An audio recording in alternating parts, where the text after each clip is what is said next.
Hi, hello viewers. Welcome back to Elisha's Home Cooking. So இன்னியோட special dish என்னன்னு பார்த்தீங்கன்னா நம்ம கேரளாஸோட ரெண்டு ஸ்பெஷல் டிஷ் பண்ண போகிறோம். ஸோ அது அவங்களோட ஸ்டைலில் எப்படி பண்ணலான்னு பார்க்கலாம் வாங்க. ஸோ முதல்ல இப்போ நம்ம சேனக்கிழங்கு வறுவல் எப்படி செய்யுதுன்னு பார்க்கலாம் வாங்க. ஒரு பவுலில் ஆல்ரெடி நாங்கள் சேனக்கிழங்கு வாஷ் பண்ணிவிட்டு ஒரு ஒன் இன்ச்சுக்கு கட் பண்ணி வச்சுருக்கோம். இதுக்கு தேவையான மசாலாஸ் வந்து 1 to 2 டீஸ்பூன் மிளகாய் தூள், 1 டீஸ்பூன் பெப்பர் தூள், அப்புறம் 1/2 டீஸ்பூன் டர்மரிக் தூள். இங்கே வந்து ஒரு 10லேருந்து 12 பல் பூண்டு எடுத்திருக்கோம். தேவையான அளவுக்கு சால்ட். இந்த கிழங்கோட 10 பல் பூண்டு இடித்து போட்டிருக்கோம். அது கூட நம்ம எடுத்து வச்சுருக்க எல்லா மசாலாஸ் ஆட் பண்ணிக்கலாம். கிழங்கு வேகிறதுக்கான தண்ணியை ஆட் பண்ணிவிட்டு இதெல்லாம் மசாலாவோட நல்லா மிக்ஸ் பண்ணிக்கோங்க. மிக்ஸ் பண்ணிவிட்டு இப்போ நம்ம ஒரு ஸ்டீல் பாத்திரத்துக்கு சேஞ்ச் பண்ணிவிட்டு ஸ்டவ்வில் வச்சிடலாம். இது எப்படி இருந்தாலும் ஒரு 10 to 15 மினிட்ஸு நல்லா பாயில் ஆகட்டும். ஹை ஃப்ளேம்லேயே வச்சு பாயில் பண்ணுங்கள். ஸோ ஆஃப்டர் 15 மினிட்ஸ் பார்த்தீங்கன்னா நம்மளுடைய கிழங்கு வெந்து வந்துடுச்சு. இப்போ நம்ம இதை வேறு பேனுக்கு சேஞ்ச் பண்ணிவிட்டு லைட்டாக ஃப்ரை பண்ணிக்கலாம். ஸோ ஒரு பேனில் just 1 to 2 teaspoon oil add பண்ணிவிட்டு நம்ம வேக வச்ச சேனக்கிழங்கு இதில் ஆட் பண்ணிக்கோங்க. இன்னும் ஒரு 10 மினிட்ஸுக்கு இதை நல்லா ஃப்ரை பண்ண விடுங்க. இப்போ நம்மளுடைய கேரளா ஸ்டைல் சேனக்கிழங்கு வறுவல் ரெடி ஆகிடுச்சு. நெக்ஸ்ட் நம்ம பீன்ஸ் பொரியல் அவங்க ஸ்டைலில் எப்படி செய்யலான்னு பார்க்கலாம் வாங்க. ஒரு பவுலில் பீன்ஸ் சின்னதாக கட் பண்ணி எடுத்துருக்கோம். வெங்காயம், 10 பல்லு பூண்டு, ஒரு 3 பச்சை மிளகாய், 1/2 டீஸ்பூன் சீரகம், 1/2 டீஸ்பூன் மஞ்சள் தூள், தேங்காய்.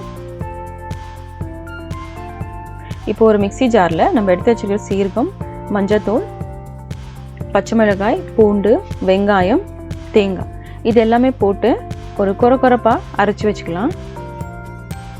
ஸோ இந்த மிக்சரை நம்ம ஆல்ரெடி வாஷ் பண்ணி வச்சுருக்கிற பீன்ஸில் ஆட் பண்ணிக்கோங்க.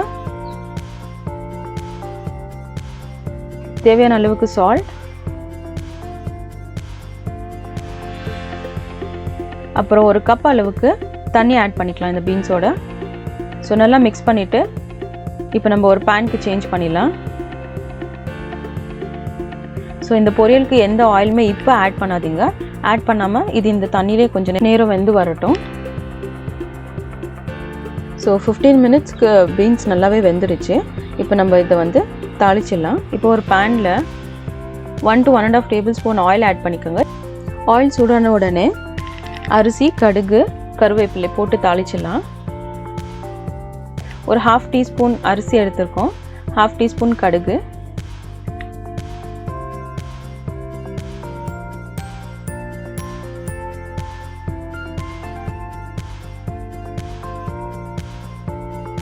இப்போ நம்ம வேக வச்சிருந்த பீன்ஸ் ஆட் பண்ணிக்கலாம். இப்போ தாளிப்பு முடிஞ்சு நம்மளோட பீன்ஸ் பொரியலுமே ரெடி ஆகிடுச்சு. ஸோ வியூவர்ஸ், இங்கே கேரளா பாயில்ட் ரைஸ் கூட சேனக்கிழங்கு வறுவலும் பீன்ஸ் பொரியலும் இருக்குது. அது கூடவே கேரளா ஸ்பெஷல் மோர் குழம்பு, பிரிஞ்சால் பிக்கலும் இங்கே வச்சுருக்கோம். இந்த மோர் குழம்பு அப்புறம் பிரிஞ்சால் பிக்கல் இதோட ரெசிபி லிங்க் உங்களுக்கு டிஸ்கிரிப்ஷன் பாக்ஸ், அப்படி இல்லைன்னா ஐ பட்டனில் கொடுக்குறோம், நீங்கள் கிளிக் பண்ணி பார்த்துக்கோங்க. இந்த டிஷ் பிடிச்சிருந்தா ப்ளீஸ் லைக் பண்ணுங்கள், உங்கள் ஃப்ரெண்ட்ஸ் அண்ட் ஃபேமிலிக்கு ஷேர் பண்ணுங்கள். எங்கள் சேனலுக்கு சப்ஸ்கிரைப் பண்ணி பெல் ஐக்கனை கிளிக் பண்ணிங்கன்னா அப்கமிங் வீடியோஸோட நோட்டிஃபிகேஷன்ஸ் வரும். தேங்க்ஸ் ஃபார் வாட்சிங் viewers. Have a nice day.